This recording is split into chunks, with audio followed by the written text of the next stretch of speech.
प्रश्नावली 2 का पहला प्रश्न है, एक बेलन के आधार की त्रिज्या 14 सेंटीमीटर और ऊंचाई 10 सेंटीमीटर है। बेलन के वक्र पृष्ठ तथा संपूर्ण पृष्ठ का क्षेत्रफल ज्ञात कीजिए कह रहे हैं। तो चलो हल करते हैं। तो देखो, बेलन के आधार की त्रिज्या दिया हुआ है और बेलन की ऊंचाई दिया हुआ है, ठीक है। इन दोनों के माध्यम से हमें बेलन के वक्र पृष्ठ और बेलन के संपूर्ण पृष्ठ का क्षेत्रफल ज्ञात करेंगे। तो सबसे पहले हम क्या करेंगे, बेलन की आकृति बना लेते हैं, ठीक है। बेलन कैसे होता है तो मैं आपको बता देता हूँ। बेलन जो है ना, घरों में आप लोगों ने देखा होगा, गैस सिलेंडर जो है ना, वो गैस सिलेंडर की टंकी को ही हम बेलन कहते हैं। सिलेंडर को अगर हम हिंदी में अनुवाद करें तो क्या कहेंगे, बेलन कहेंगे ना। तो वही क्या है, बेलन है, ठीक है। तो मैं बेलन की आकृति बना लेता हूँ।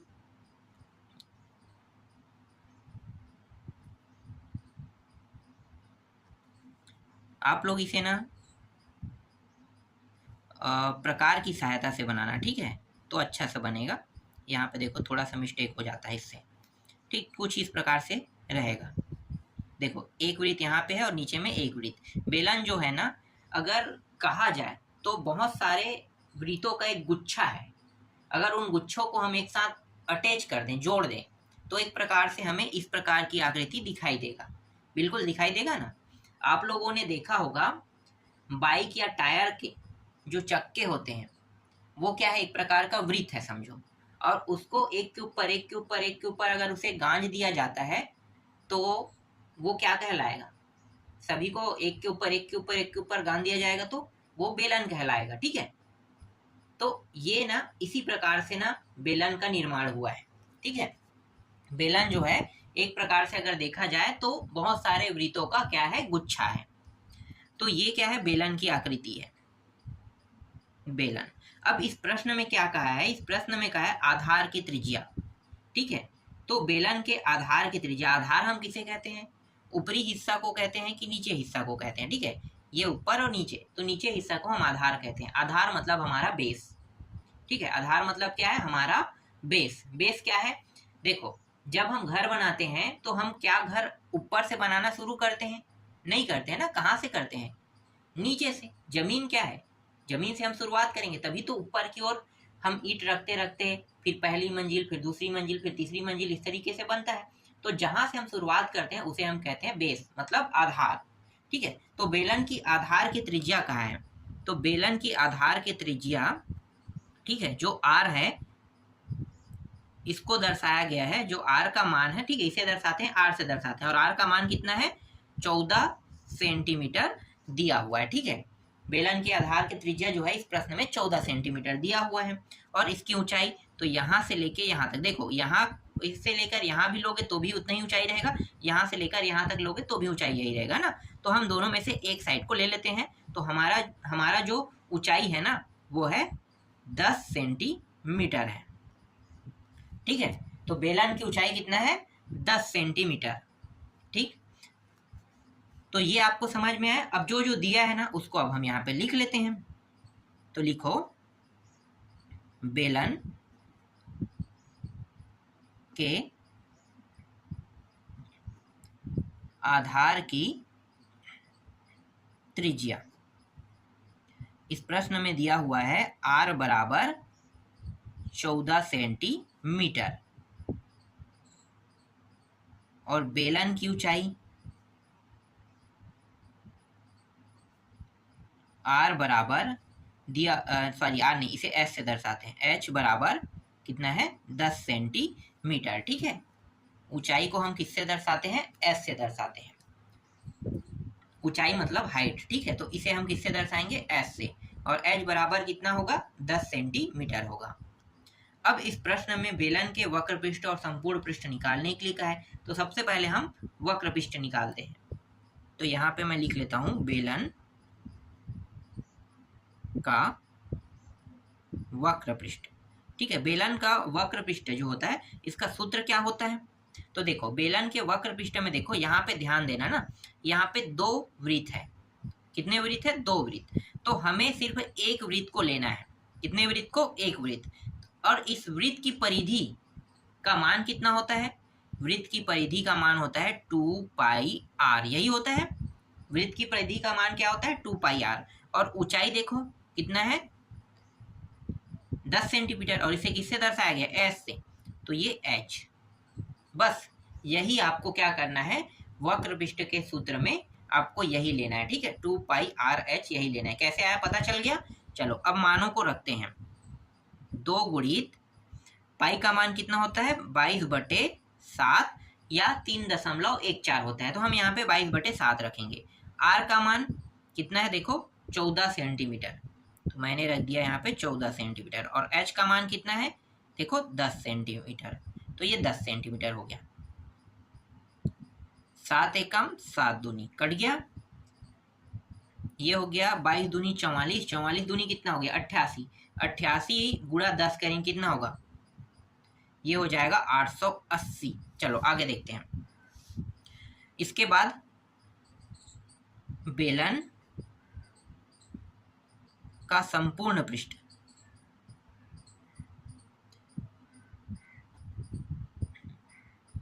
का क्षेत्रफल, ठीक है, इस बार हम संपूर्ण पृष्ठ का क्षेत्रफल ले रहे हैं, बेलन के संपूर्ण पृष्ठ का क्षेत्रफल। तो देखो बेलन का परिधि कितना होता है 2 पाई आर, यही होता है।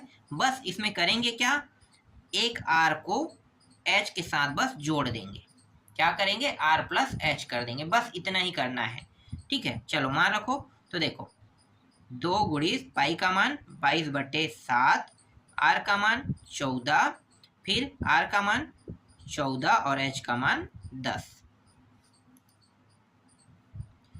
7 एकम 7 दूनी, 22 दूनी 44, 44 दूनी कितना हो गया 88, ये आ गया 88। फिर इन दोनों को भी जोड़ लो तो ये हो जाएगा 24, ठीक है। 88 गुणित 24 करेंगे तो कितना आएगा, तो 88 गुणित 24 कर देते हैं, तो 88 गुणित 24 करेंगे तो ये हो गया 832, 2 और ये हो जाएगा 1 1 2, ठीक है। तो 2112 क्या होगा वर्ग सेंटीमीटर, ठीक है। हिंदी में हम इसे वर्ग सेंटीमीटर बोलेंगे और अंग्रेजी में सेंटीमीटर स्क्वायर बोलते हैं, ठीक है। इस प्रकार से इसे लिखा जाता है। तो इस तरीके से आपका पहला प्रश्न कंप्लीट हुआ। चलो दूसरा प्रश्न देखते हैं। देखो दूसरा प्रश्न क्या है, एक बेलन के वक्र पृष्ठ का क्षेत्रफल 3696 वर्ग सेंटीमीटर है। यदि बेलन के आधार की त्रिज्या 14 सेंटीमीटर है तो बेलन की ऊंचाई ज्ञात कीजिए। देखो इस बार ज्ञात क्या करना है, बेलन की ऊंचाई ज्ञात करना है। तो सबसे पहले हम बेलन की आकृति बना लेते हैं, ठीक है। बेलन की आकृति, इससे क्या होता है समझने में बहुत आसानी होता है, ठीक है, और समझाने में भी बहुत ही आसानी होता है। तो इस प्रकार से हम एक बेलन बना लेते हैं। चलो अब बेलन का जो जो चीज दिया है ना उसको अब क्या करेंगे, इस बेलन की आकृति में दर्शा लेते हैं, ठीक है। तो देखो बेलन के वक्र पृष्ठ का क्षेत्रफल दिया है, कह रहा है मतलब ये पूरा एरिया, देखो अगर मैं इसे पूरा इस तरीके से ढक दूं, ठीक है, तो पूरा एरिया क्या कहलाएगा, बेलन का क्षेत्रफल कहलाएगा, जो कितना दिया है 3696, ठीक है, सेंटीमीटर में दिया है, वर्ग सेंटीमीटर में ना। तो ये मैं लगा देता हूँ सेंटीमीटर स्क्वायर, ये दिया हुआ है। अब इस आकृति को मैं क्या कर रहा हूँ, यहाँ पे देखो इन सबको मैं ढक देता हूँ, ये पूरा एरिया ढका गया है। तो यही क्या कहलाएगा क्षेत्रफल। क्षेत्रफल का मतलब आप समझते हो, खेत जानते हो, खेत जितने एरिया में आप धान बोते हो, ठीक है, वो खेत का क्या है क्षेत्रफल है। तो उसी तरीके से बेलन का क्षेत्रफल क्या होगा, जितने एरिया से वो ढका है, गोल एरिया, ठीक है, जितने एरिया से वो ढका है वो क्या होगा उसका क्षेत्रफल। तो बेलन का क्षेत्रफल क्या है 3696 सेंटीमीटर है, ठीक है। अब बेलन की आधार की त्रिज्या दिया हुआ है, तो आधार की त्रिज्या, आधार तो हम इसी को कहते हैं ना, तो इसका जो मान है आर बराबर कितना होगा 14 सेंटीमीटर। और इस प्रश्न में निकालने के लिए कहा है ऊंचाई, ठीक है, जिसे हम किससे दर्शाते हैं एस से दर्शाते हैं। एच का मान कितना आएगा निकाल के बताएंगे, ठीक है। तो चलो हल करते हैं। तो यहाँ पे मैं लिख लेता हूँ जो जो दिया है उसको। बेलन के वक्र पृष्ठ का क्षेत्रफल, बेलन के वक्र पृष्ठ का क्षेत्रफल दिया हुआ है 3696 सेंटीमीटर स्क्वायर, ठीक है, वर्ग सेंटीमीटर आपके प्रश्न में दिया हुआ है। और क्या दिया हुआ है, बेलन के आधार की त्रिज्या दिया है, तो लिखो बेलन के आधार की त्रिज्या, तो बेलन के आधार की त्रिज्या जिसे हम r से दर्शाते हैं कितना है, 14 सेंटीमीटर है। ठीक है, ज्ञात क्या करना है, बेलन की ऊंचाई, ऊंचाई को किससे दर्शाते हैं, h से, है ना। तो यहीं पे मैं लिख लेता हूँ h, और h हमें क्या करना है, ज्ञात करना है। ठीक है, अब यहाँ पे देखो बेलन के वक्र पृष्ठ का क्षेत्रफल दिया है, तो वक्र पृष्ठ का ही सूत्र लगाएंगे यहाँ पे। तो यहाँ पे लिखो बेलन के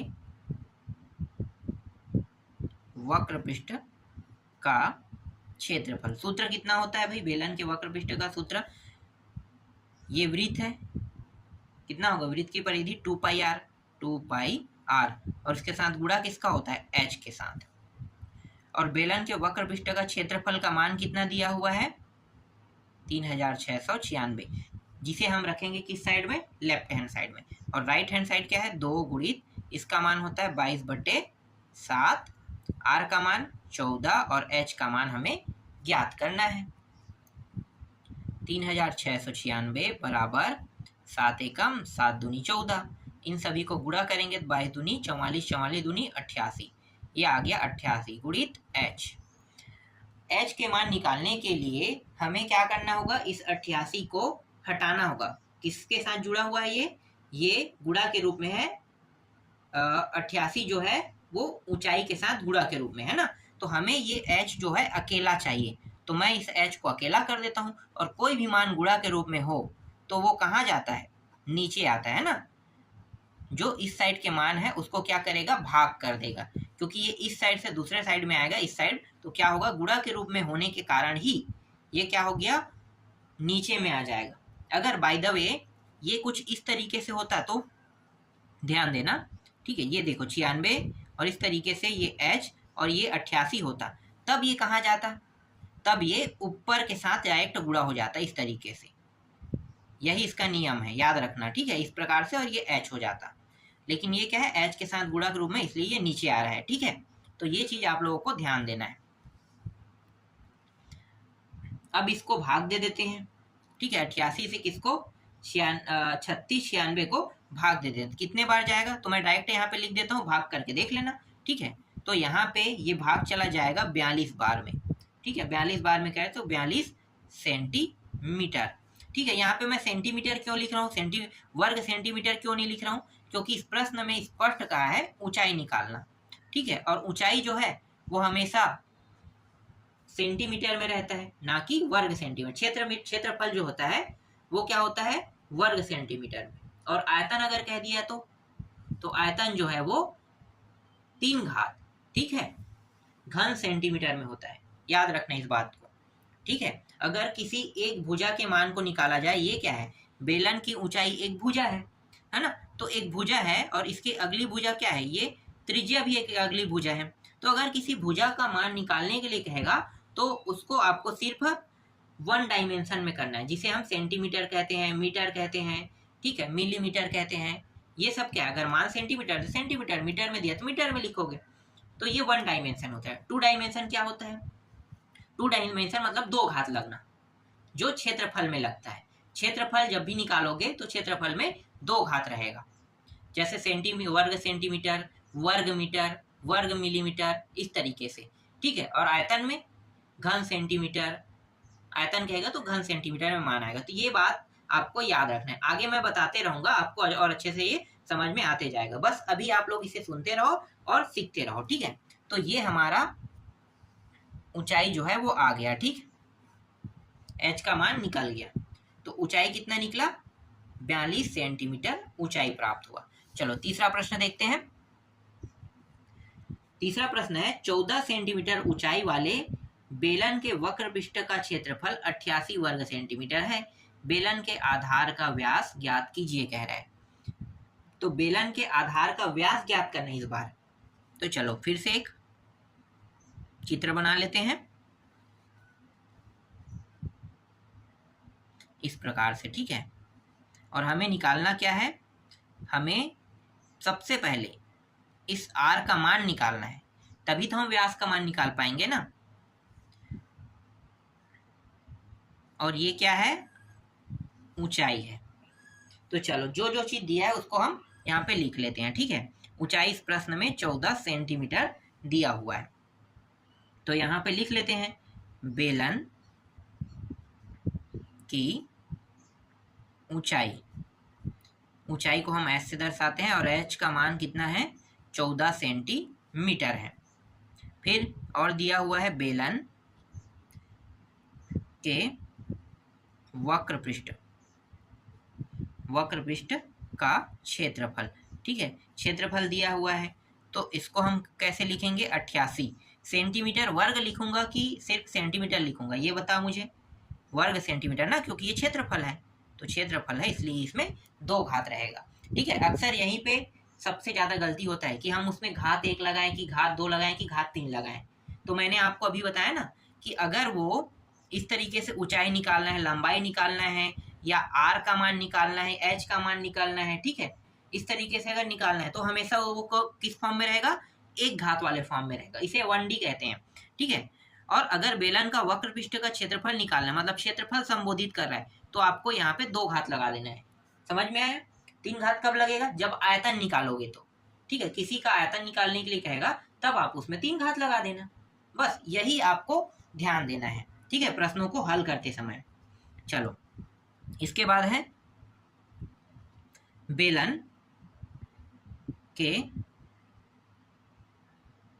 आधार का व्यास, ठीक है। आधार के व्यास निकालना है, जिसे हम डी से दर्शाते हैं और इसको हम प्रश्नवाचक चिन्ह ले लेते हैं, ठीक। अब इस प्रश्न में क्या दिया है भाई, बेलन के वक्र पृष्ठ का क्षेत्रफल है ना, तो हम बेलन के वक्र पृष्ठ का क्षेत्रफल का सूत्र लगा के क्या करेंगे, इस प्रश्न को हल करेंगे। क्षेत्रफल बराबर 2 पाई आर, ठीक है। इसके परिधि कितना होता है वृत्त का, 2 पाई आर है ना, तो 2 पाई आर और इसके साथ गुणा क्या होता है, एच का। बेलन के वक्र पृष्ठ क्षेत्रफल का मान कितना दिया है, 88 लिख लो यहाँ पे, और यहाँ पे 2 गुणित 22/7 गुणित आर का मान हमें निकालना है और एच का मान यहाँ पे 14 दिया हुआ है। तो ये 88 बराबर 7 एकम 7 दूनी 22 दूनी 44 और दूनी 88, तो ये 88 गुणित आर हो जाएगा। 88 आर के साथ गुणा के फॉर्म में है, तो अगर मैं इस साइड लेकर आऊँगा तो क्या होगा, 88 को क्या करेगा, भाग करेगा, और 88 को भाग करे कितने बार में कट गया, एक बार में। तो आर का मान कितना आया, आर का मान हमें प्राप्त हुआ 1। और हम इस प्रश्न में क्या निकालने वाले हैं, बेलन के आधार का व्यास, तो लिखो बेलन के आधार का व्यास। तो बेलन के आधार का व्यास इसको किससे दर्शाते हैं, डी से, है ना। और डी जो होता है वो क्या होता है, 2r, ठीक है। एक डी मतलब है जो व्यास होता है वो क्या होता है, त्रिज्या अगर दोगुना होगा तभी व्यास बनेगा, ठीक है। तो 2r इस तरीके से हम लिखेंगे, ठीक है। मतलब 2 त्रिज्या को जोड़ेंगे तो किसका क्या बनता है, r बनता है। या 2 त्रिज्याओं को देखो इस प्रकार से, तो 2 और r का मान कितना निकला, 1, तो 2 एकम 2, तो यहाँ पे व्यास कितना प्राप्त हुआ, 2 प्राप्त हुआ, ठीक है। तो 2 सेंटीमीटर लिखेंगे, ठीक है, क्योंकि व्यास जो है सिर्फ हम व्यास निकाल रहे हैं, हम लोग क्षेत्रफल नहीं निकाल रहे हैं, इसलिए यहाँ पे सेंटीमीटर आया है। तो इस प्रकार से डी का मान भी प्राप्त हो गया।